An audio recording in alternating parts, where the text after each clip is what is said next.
You guys know that I'm a speech therapist. Just to give me an idea, I know that Janice is an OT. Other disciplines that we have here today? Mostly nurses, PT?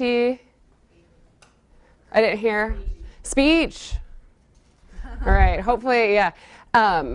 Well, thank you for having me today. And please forgive me if I am a little frazzled. I was telling Sherry on the way out here, my low pressure light came on in my car on the tire. I thought, oh, no big deal. And I'm out in front of Village Point, and this guy's rolling down his window, pointing at my tire, and I'm like, I gotta make it. I gotta go. So that car limped its way into the parking lot, and the tire is going shh as we speak. I know, but my husband's on his way, so fingers crossed. By this afternoon, it'll all be fixed. But that's a little bit of a hectic way to start. So I'm here, and I'm glad to have made it. So I'm going to talk with you all a little bit today about speech and language outcomes for our NICU graduates, and about speech and language development milestones for kids so that we kind of know what to be on the lookout for. I know as OTs, PTs, speech therapists, and nurses, a lot of times we have the opportunity to see kids on a regular basis as part of an early intervention team, especially as a NICU graduate. And if we have good knowledge of things that kids should be doing, obviously that helps us identify kids at a younger age and get them the services they need who are at risk for potentially a speech and language delay or disorder. A lot of the things that we're going to talk about for speech and language actually occur before kids even start talking. There's so many things we can look at and assess before we're even expecting speech that can give us clues as to how their speech is going to develop and progress. So we're going to be talking about gesture development and also actions that kids should be doing with objects, and where we can refer if there's concerns and services that are available for kids. I'm super informal presenter, so if questions come up as I'm talking, raise your hand, shout out. Don't feel like you need to wait to ask questions. Sherry said I am a speech-language pathologist at Monroe-Meyer. Just a little bit about me. I have been working at Monroe-Meyer for about the past 13 years, and before that I had the opportunity to work for the Omaha Public Schools as a speech-language pathologist and also as a kindergarten teacher. In my time working, I have run across several NICU graduates, and as you guys know, there's a range of abilities and challenges for kids depending on lots of different factors. In general, we know that the risk for neurodevelopmental impairments increase with gestational age less than 30 weeks. Risks also increase with decreasing gestational age. I'm always amazed at the kids that I see that were born at 22 weeks and are doing the things that they're doing, and thanks to the good work that all the NICU nurses and the doctors are doing, we're able to see kids that are born younger and younger. We also know that the risk for speech and language difficulties increases with the presence of any congenital anomalies. So risk also can increase with any perinatal complications if there's respiratory failure, requiring intubation, ventilation, intracranial hemorrhages, those things. And we also know that the rate of extremely low birth weight survivors with any neurodevelopmental impairment is high, and it typically decreases with that increased gestational age. We do have lots of research out there. One of the studies that I pulled was a French study actually that they'd redone from 1997 and redid it in 2011. And this study did look at neurodevelopmental outcomes for 2-year-olds, preterm children born between 22 and 34 weeks gestation. Between the first study and the second study, they did find overall that rates of survival, am I okay? Okay. Wow, she knows that I need help. That's so great. Is it that obvious? Wow. Oh, thank you. That our rates of survival and survival without moderate neuromotor or sensory disabilities has increased over the past 2 decades, but these kids still remain at high risk for developmental delays. So you can see with preterms between 22 and 32 weeks gestation, 30% of those kids between 24 and 28 weeks, 30%, 40% actually. Look at me. You guys can help me, right? No. Okay, so between 22 and 32 weeks, 40% of those kids need special healthcare needs, whether that's speech therapy, OT,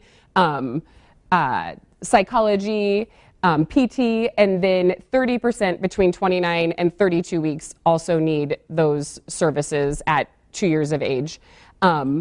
We do see improved neurodevelopmental outcomes with increasing gestational age. So on the Ages and Stages questionnaire, 50.2% of infants born at 24 to 26 weeks gestation were delayed, and 40.7% at 27 to 31, and 36.2% at 32 to 34 weeks. So we do still see high needs for intervention and high rates of delay with kids that are born early. In terms of our developmental milestones, there's obviously a very wide range of normal, typical speech and language development. Anyone that has kids and has more than one child has seen that in their own kids. So that range is wide. And all kids do develop at different rates due to lots of different factors. But it's important to know that most kids will follow the same pattern, whether they're on time, whether they're early, or whether they're delayed. So the milestones that we're going to talk about today, kids should progress through them in the same order in general, regardless of their time frame.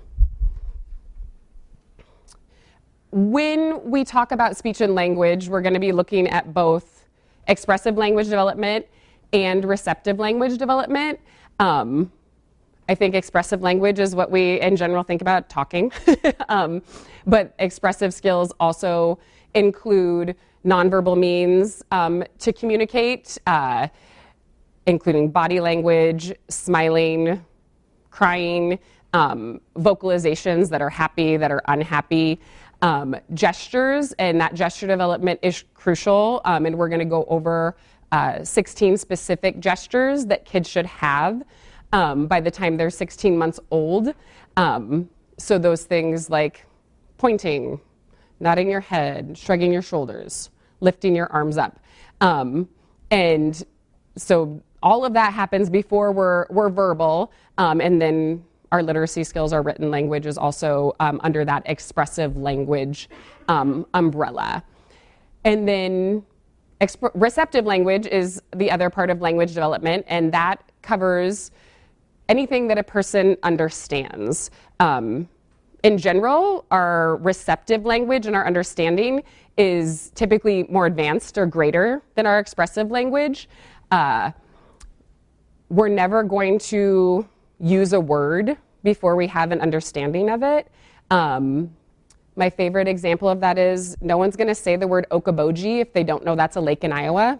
They're just not ever going to use that word. So typically we understand more than we are able to express. And for really young kids, oftentimes our receptive language skills, they're a good prognostic indicator for how our expressive skills will develop. So when we're looking at kind of that late talker, chances are better that they're going to be a late talker if their receptive skills are within the average range. If their receptive skills are delayed, we have more concern that this may be more than just they need a little push to get started. We do find consistently with kids with ASD that their expressive skills are higher than their receptive skills. I would say pretty much everyone I test, that's the case. And I thought I was really onto something. I was like, oh oh my gosh, I'm noticing this pattern. Can you believe this? And then I'm reading my testing manual, as you know, we all dig into and read all of the validity and reliability and all of that. And sure enough, there it is, right there in the PLS, that this happens. So when we're looking at kind of ruling in or ruling out an autism spectrum disorder, that's one of the things that is a red flag to me. If a child's expressive language skills are higher than their receptive language skills. And it seems kind of surprising because obviously one of the hallmarks of ASD is difficulties with communication, and oftentimes their expressive skills are very limited as well. But like I said, 9 times out of 10, they're greater than their receptive language skills. So that piece is really important to look at. So in general, if we have receptive skills 85 to 115, I'm thinking, oh, speech is going to come. You know, we're kind of delayed, late talker. But if our receptive skills are below average, then we're looking more at a disorder and potentially an autism spectrum disorder based on other factors that are going on as well. When we look at speech and language development for very young kids, it's amazing to think about all the things that infants are learning and skills that they're using. Like I said before, they're even talking. And if we know what to look for, we can start to see things earlier and earlier. And when I work with families who have kids with delays, and especially with autism, after they have the diagnosis, with that hindsight in 2020, they can often look back at these developmental milestones and think, oh, yeah, that was delayed, or oh, my child didn't return a smile. At their first birthday, they were in their bedroom. They didn't want anything to do with the cakes or the presents or anything like that. So you can start to kind of see these things in retrospect. And my hope is that if, like I said, we know what to look for, we can even identify difficulties earlier. So at 0 to 3 months for social and emotional skills, infants are already returning smiles, and we know that they already prefer their mother's voice to the voice of a stranger. Their speech and language development, they're making cooing noises, lots of vowel-like sounds, already watching that caregiver and making noises in response to the caregiver at a very young age. And they're also using different cries to communicate their needs. So moms, dads, primary caregivers, they often know without even being in the same room if their child's crying from the crib. Oh, they need their diaper changed. Oh, they're hungry. Oh, they want to be picked up. So they're already differentiating those things very early on. At 3 to 6 months old, for social emotional, kids already, they enjoy being held and want to be close to other people. They smile frequently and they recognize familiar faces. So you'll kind of see them smile and light up when mom or dad comes home or comes to pick them up from daycare. For speech and language, on the receptive side, the understanding, kids are starting to search for sounds and turn their head to look for things. They're making those cooing sounds, they're giggling, babbling. They are able to understand their parents' kind of emotional state based on their facial expression and their tone. And so you'll see if, you know, you're nursing and your child bites you and you say, no, you know, they're, oh gosh, she's serious. Like this is, you know, and sometimes they start to cry because they're a little bit scared that you did that, but they're already picking up on those nuances with our tone and the way we're communicating with them. At 3 to 6 months old, kids are already making eye contact with their caregivers. And Obviously, with eye contact, that's something that we hear a lot, especially with kids with autism. They have a hard time making eye contact. So that's something that, again, can be a red flag or just something to monitor, kind of put us on alert that this is something that we need to be thinking about and kind of watching for. Have a cute video here. I'm hoping it's going to work. All my videos are really short, so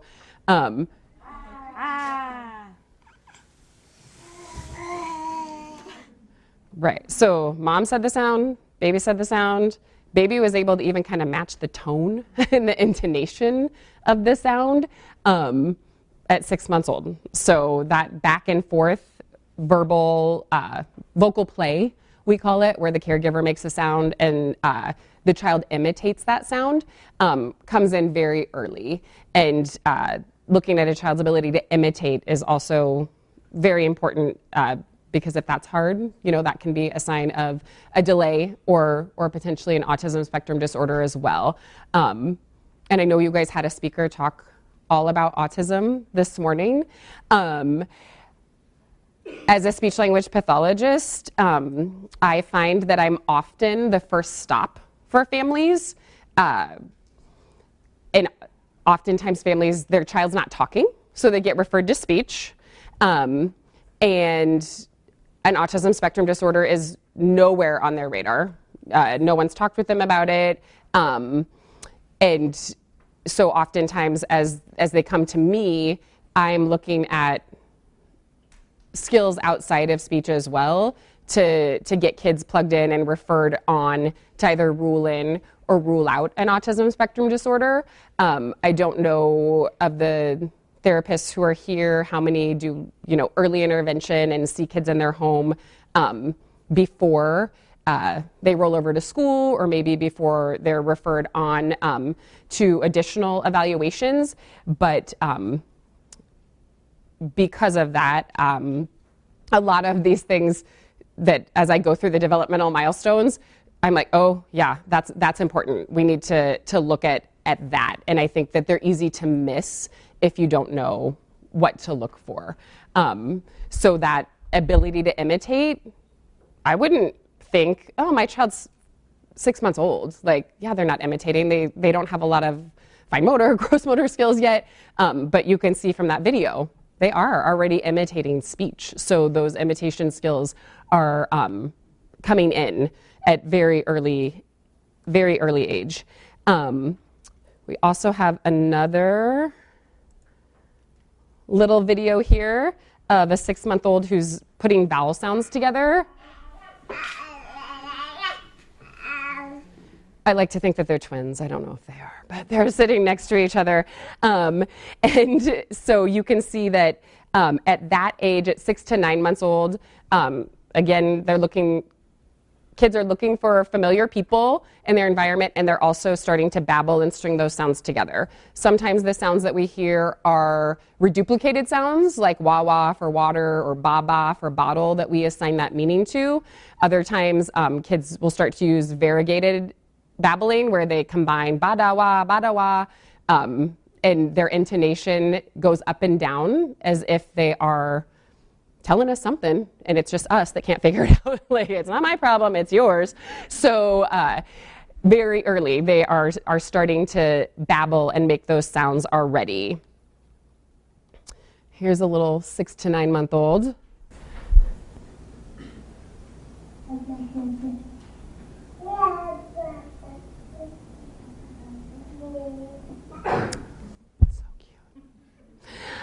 My youngest is 6, so I see these babies and I'm like, oh, so cute. I forget the cute sounds that they make. I heard 2 or 3 different vowel sounds in just that short clip.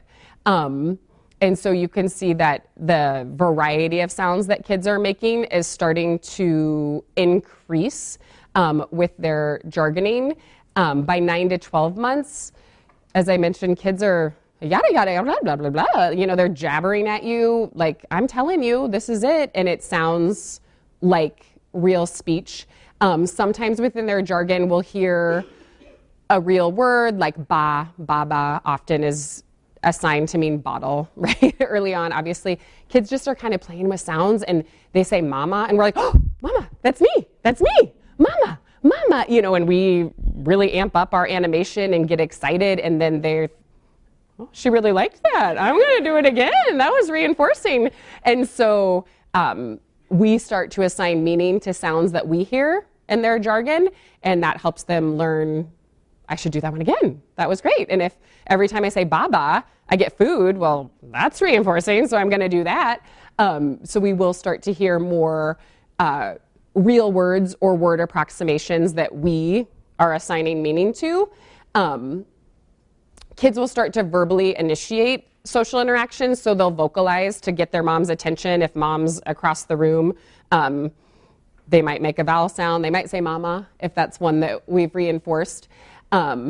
And it's also really fun when they start imitating those non-speech sounds like the raspberries and the lip smacking and, blowing kisses. So again, 9 to 12 months, we're already able to imitate those things. So here's a little 12-month-old who is starting to make some sounds here. With Good morning.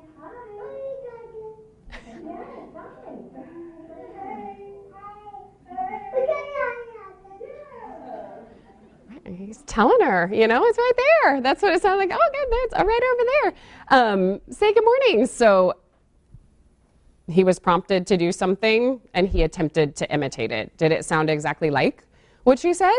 No, but he already knew that kind of underlying rule of conversation. I take a turn, you take a turn, I take a turn, you take a turn, at 12 months. Between 12 and 24 months, it's crazy how much kids learn and how many things they start to say. Very quickly, kids progress from using single meaningful words to starting to put words together. In general, we need about 50 words before we can start combining words together. So if a child has a less than 10 word vocabulary, I'm not going to expect that they're going to say, up mama, because they just don't have a really wide variety of words yet. With our expressive language acquisition, we see kids typically learn nouns first. They learn to label things, learn the names of objects. And so oftentimes when I'm working with parents, one of my first recommendations is to model verbs and encourage their child to imitate the use of verbs, because we can't start putting words together until we have more than just nouns. We don't say coffee, water, door, table. That doesn't, that's not how we put words together to talk. So before they can do that, they need to know attributes, they need to hear pronouns, and they need to know verbs. So modeling a lot of different types of words is very important. And at this age, it's easy for kids to imitate new words. I say something, they try it, And oftentimes with typical language development, kids can hear a word one time, embedded in context, and they can use it. With our kids that are at risk for delays and other disorders, we often have to really explicitly teach a word before they start to use it. Cup. This is the cup. Cup. Say cup. Even after lots and lots of trials, they might not be using that word, but with typical language development, like I said, you can say it once and they've got it, and they know how to use that. Even with my kids being older, it amazes me words that my 6-year-old will use that I occasionally, and uses it correctly, and so just one time, and they've got it. They also can imitate actions really easily. So if you clap their hands, you clap your hands, they clap your hands. Oh, touch your head, and then they touch their head.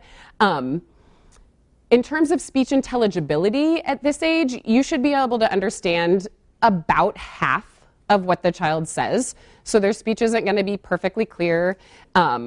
More familiar listeners, primary caretakers, understand more of a child's speech production than less familiar listeners. During an eval, if mom's primary caretaker, oftentimes she'll say, I understand 90% of what Bobby says, but dad only understands 50%, or vice versa, if dad's the primary caretaker. Speech sounds that kids typically acquire early include like the buh, so that makes sense that we hear a lot of the buh for bottle and ball and baby, and bubbles. Oh, geez, those bubbles. Kids will do anything for bubbles. So buh and wah and huh. Those are early developing sounds. Duh. Some of the sounds that are later developing, like R and L and S, a lot of those sounds kids have until they're 7 or 8 years old to be saying those sounds correctly. So if a family comes in and they say, oh, my child can't say their S sound, and they're 3, I say, it's okay. It's okay. We'll give them some time. And we were just having a discussion at a journal club in my department the other day about when should we intervene, and is it better to do it early with speech sounds, or because the Iowa-Nebraska articulation norms, right now we qualify kids based on these developmental norms. So if you don't say your R correctly, you have until you're 8 to say that correctly before you can qualify for speech in the school for that sound specifically. And I definitely see the side of the argument that says, well, if we let them say it wrong till they're 8, we have a really well-established motor plan that's going to be super hard to change. But then 90% of kids have that sound by the time they're 8. So there's only this 10% that is going to need intervention. So should we intervene for everyone, or should we wait? And I always thought, well, that's crazy. Let's intervene. We got to fix this. I don't want that plan to be 90%. And I keep looking at speech over there, seeing if she's agreeing with me. But then my daughter, she's 6. She couldn't say her R sound. I thought, she is going to be in therapy. I've already talked to the school about it. I'm like, sign her up. She fixed her R. It remediated. And I'm like, I cannot believe this. This is crazy. And of course, everyone in my department's like, you're telling me you never gave her any intervention, you never probed for this. I'm like, I did a little, but not, she won't do speech therapy with me. So that just gives you an idea, got off on a tangent, but about the order that sounds should come in. So also with intelligibility, we don't need to be super concerned if the child isn't 100% intelligible. They shouldn't be, as their language system is developing. And I do have a chart that kind of gives us an outline of how much a child speech should be intelligible at each age. But right now we're going to watch a little video of a 2-year-old who's putting 2 to 4 words together. 2-year-olds should be putting 2 to 4 words together, and they should be doing it closer to 2. I think we've been underestimating, when you go to the pediatrician for your well checks, and at 2 they say, does your child have about 50 words? If my child only had 50 words, I'd be concerned. Like, that's not very many words. That's like the tail end of the average range. So that would be like the bare minimum. A lot of kids have many, many more words. So we're going to hear this little boy string some words together for us. You got it in the hoop? I got it in the hoop? What? Using the word the, making all that happen at 24 months. With speech intelligibility, this is Carolyn Bowen's work, and on your reference page, her information is in there. You can see 19 to 24 months, we should understand 25 to 50% of speech. Between 2 and 3 years old, we should move up to about 50 to 75%. 4 and 5-year-olds, 75 to 90%. 5-year-olds, we should understand pretty much everything that they say. And if they do have sound errors, they're typically those ones that we think of with W for R and or TH for S. So those common sounds. At 2 years old, for receptive language, kids understand questions and they're able to answer them. If you say, what's your name? They can say their name. How old are you? They can say their name. So, like, what are you doing? threw it in the hoop, They can answer those questions and understand that back and forth of conversation. Oftentimes our kids that are delayed, they are far from being able to do that at that age, but that's what kids can typically do. Gesture development, as I mentioned earlier, is super important to have a good foundation of gestures that kids should be using, because it will help you identify potential delays a lot earlier, and identifying language difficulties as soon as possible is best for the child.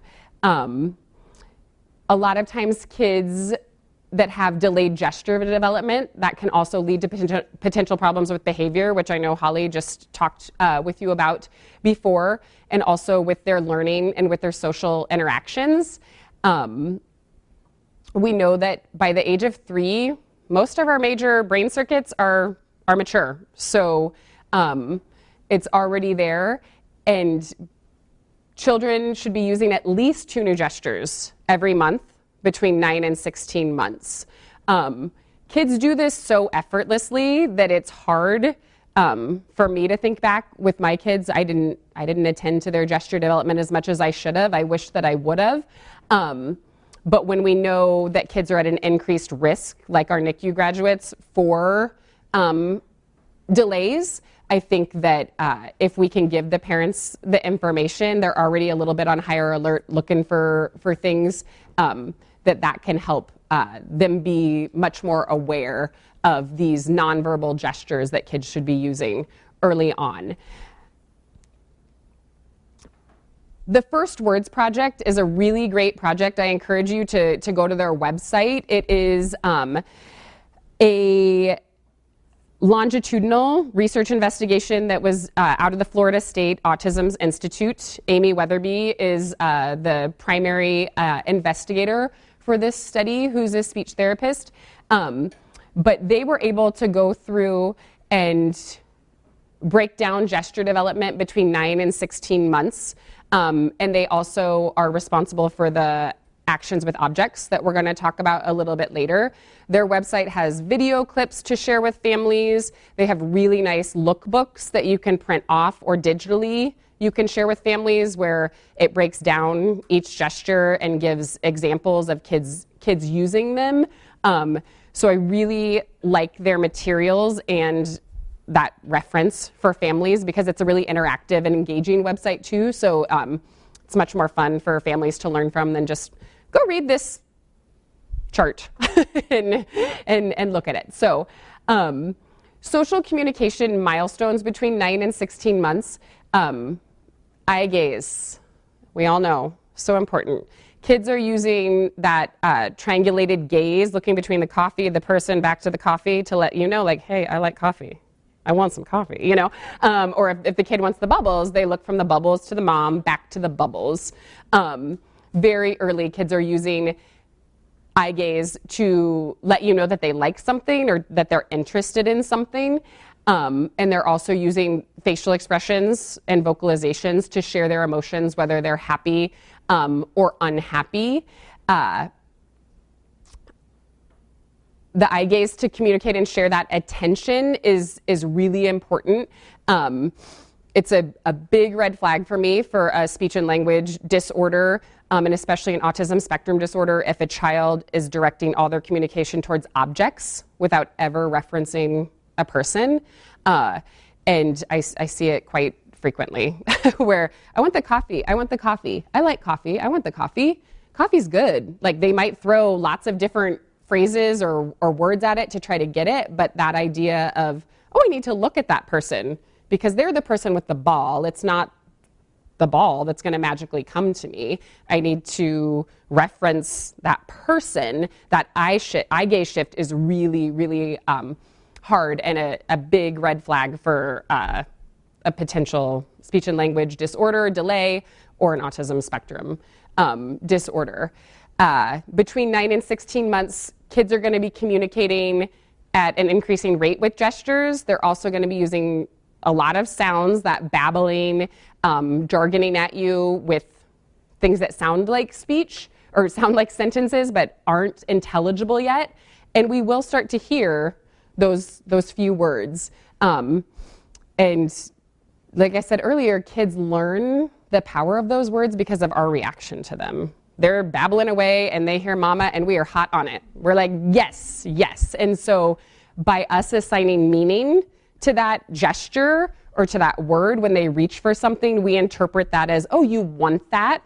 They're more likely to do it again because they got that object. They reach their arms up. We interpret that as, oh, you want me to pick you up?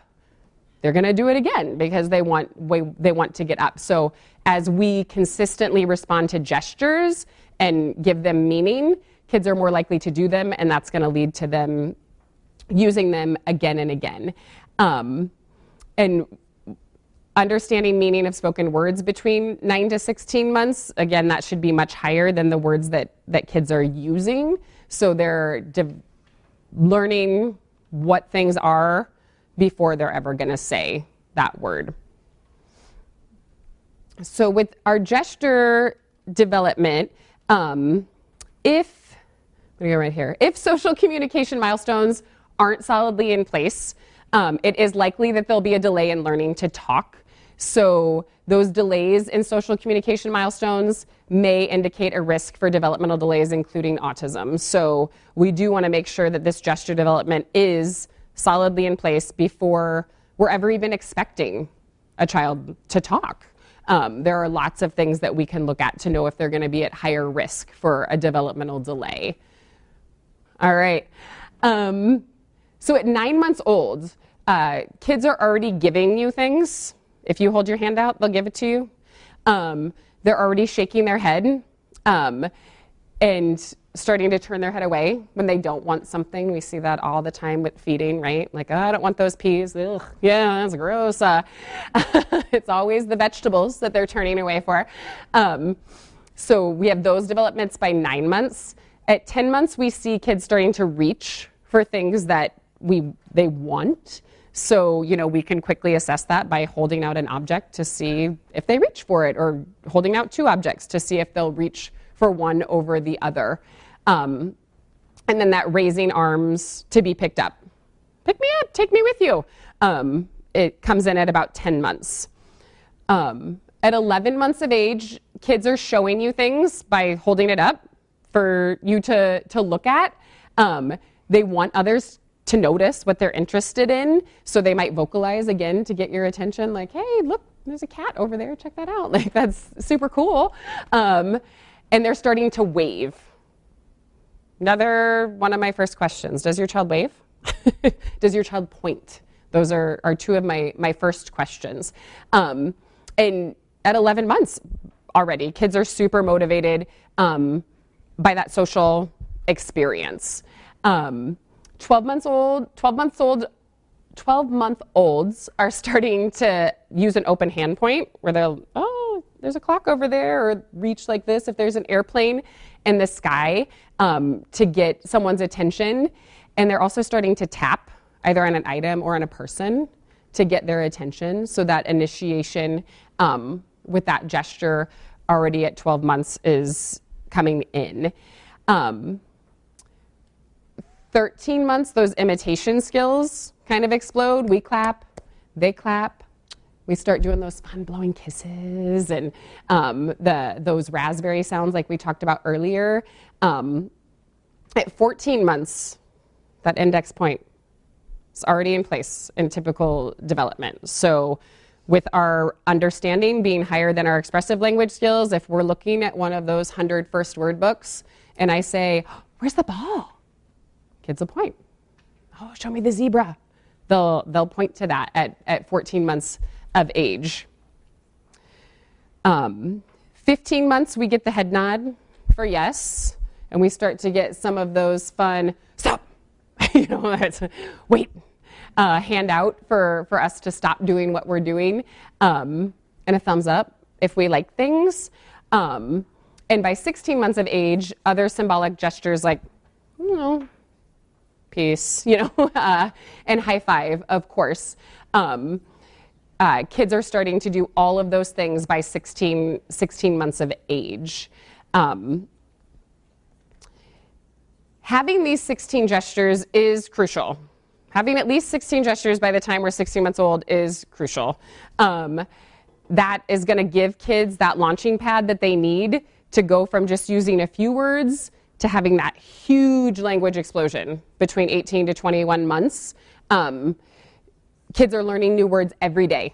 And like I said, with our kids with delays, we have to really work to teach a single word.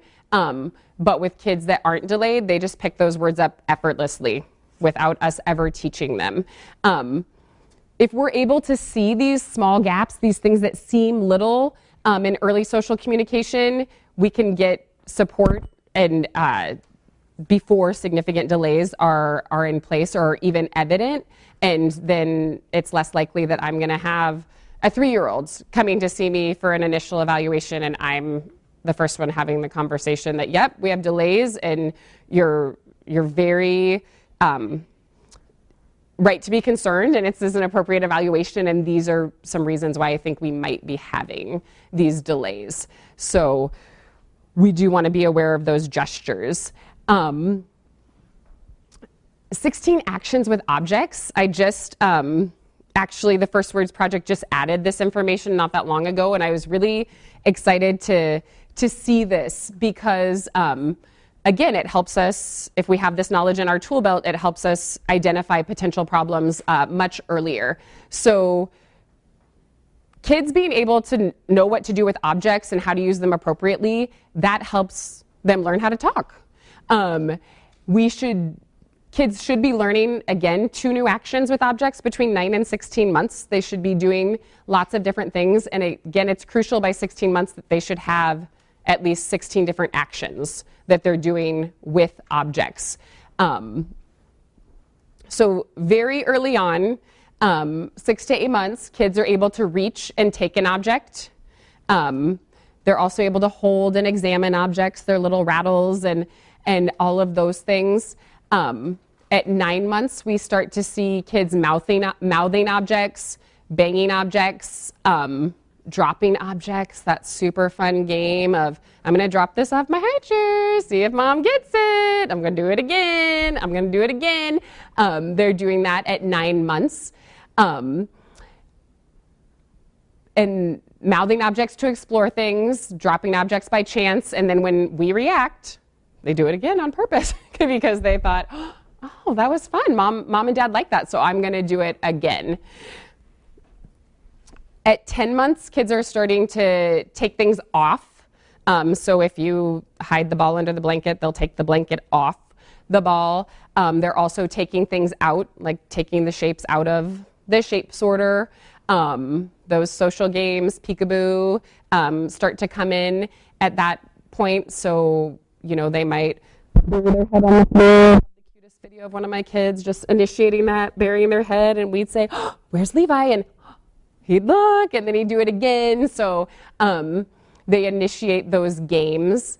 At 11 months old, kids are starting to push toys and turn. I think of those great pop-up toys that we have where you turn and here comes Elmo, and you push and out comes Cookie Monster.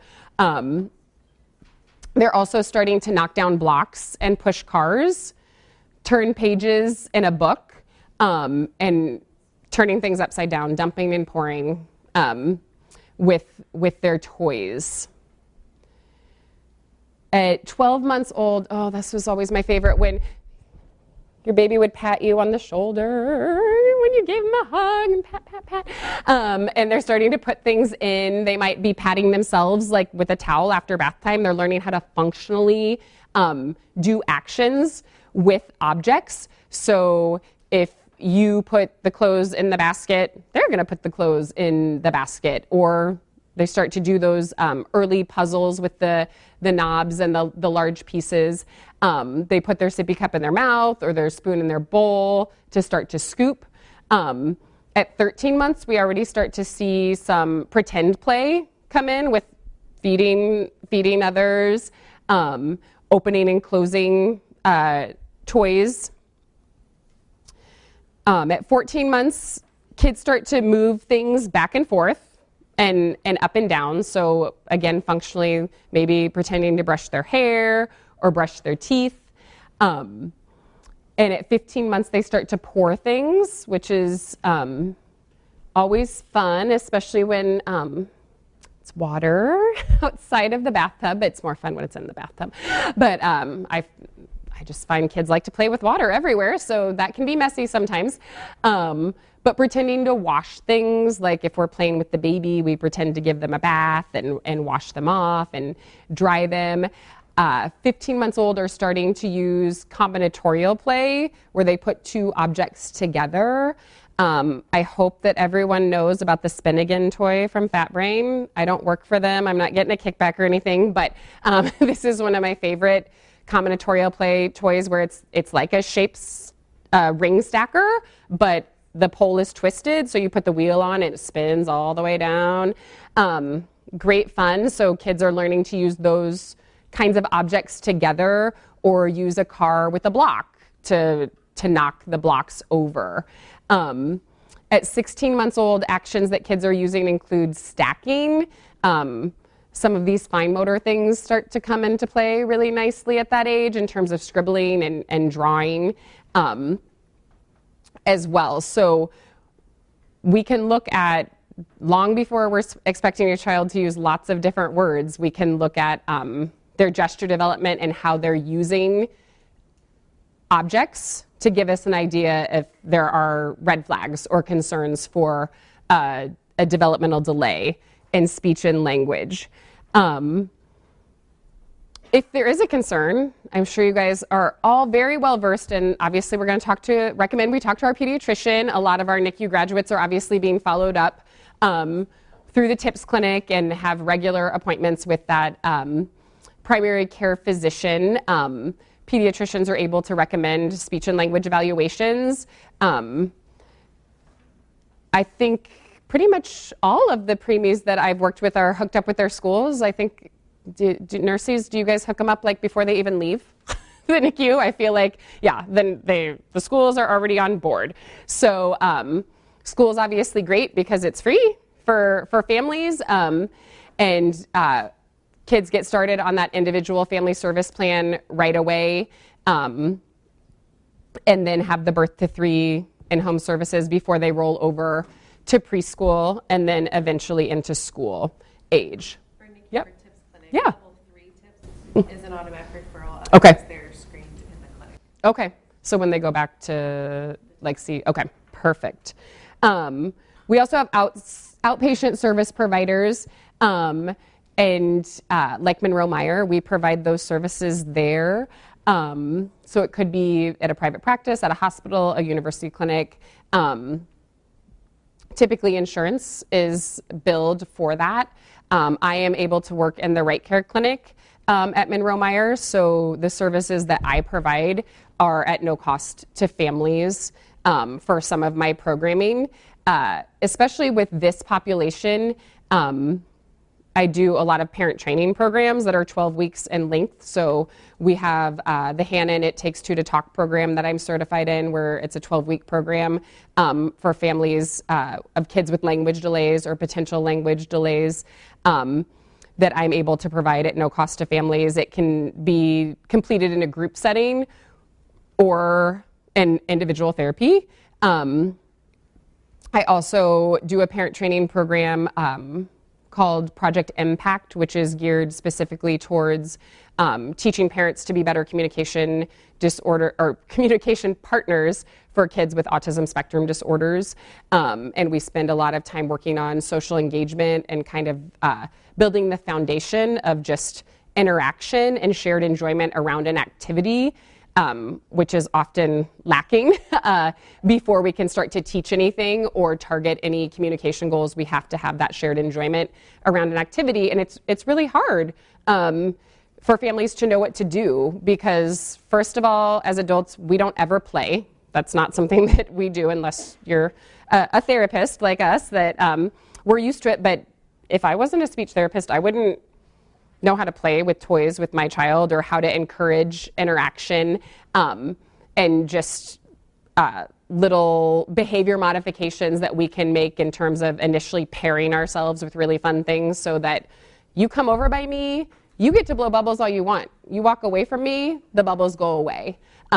Teaching families to use some of those strategies to build motivation and engagement around an activity. So those parent training programs, I think, are really helpful, because it helps parents get some tools in their tool belt to help set up situations that are going to encourage their child to communicate more and provide opportunities for them to communicate. And they know what to expect and how to prompt those things.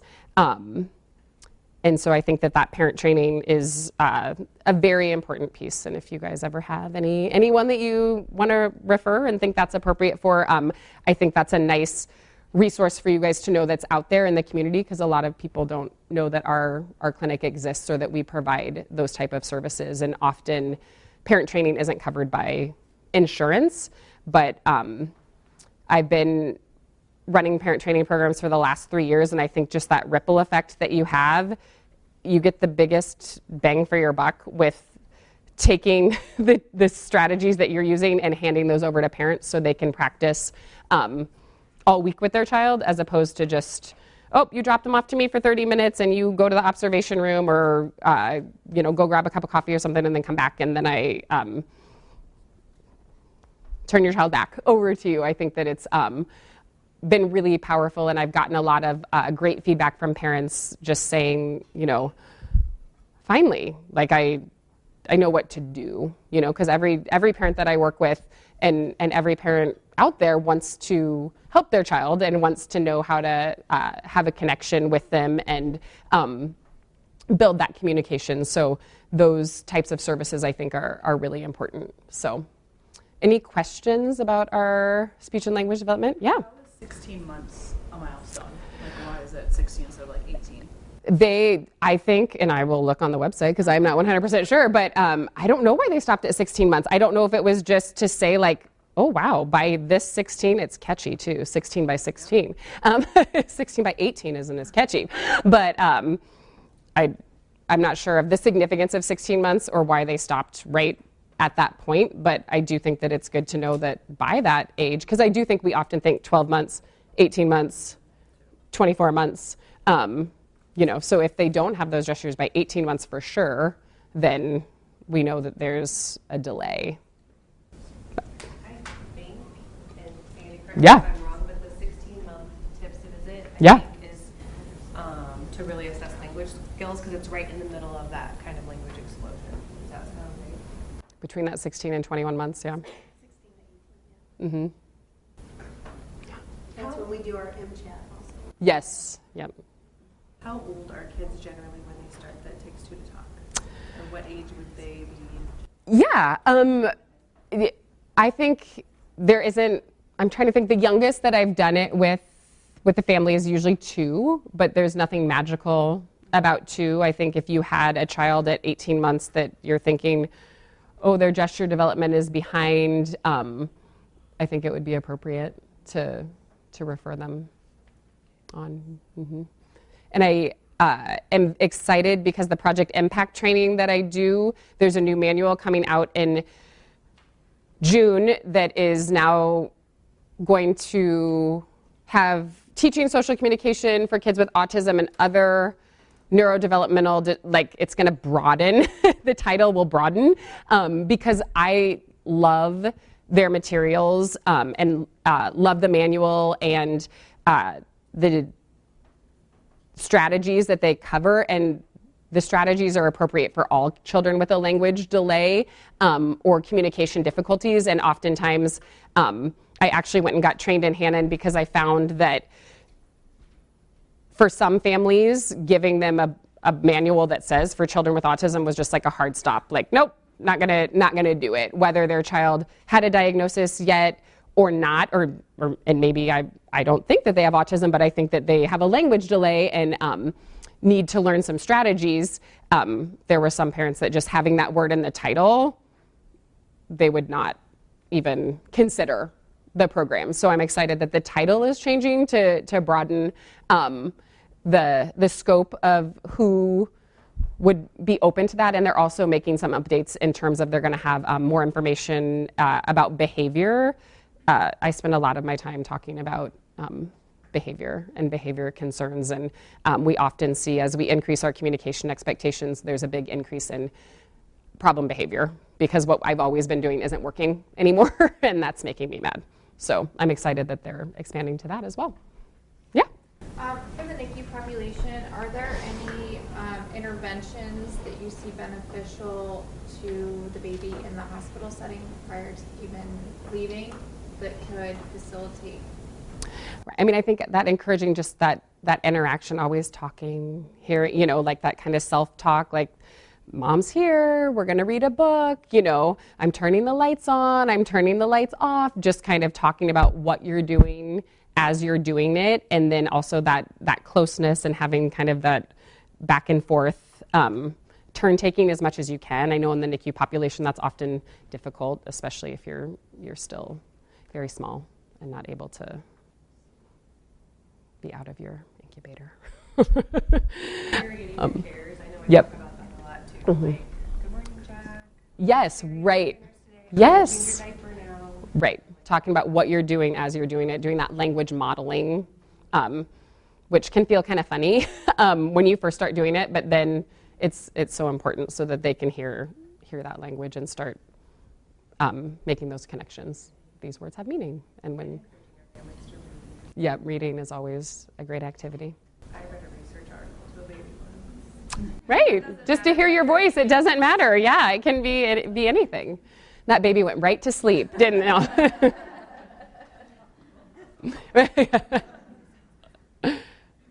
Any other questions? All right. I certainly appreciate your time. You have my contact information, so if at any time I can be of any assistance or answer any questions, please don't hesitate to reach out. Thank you.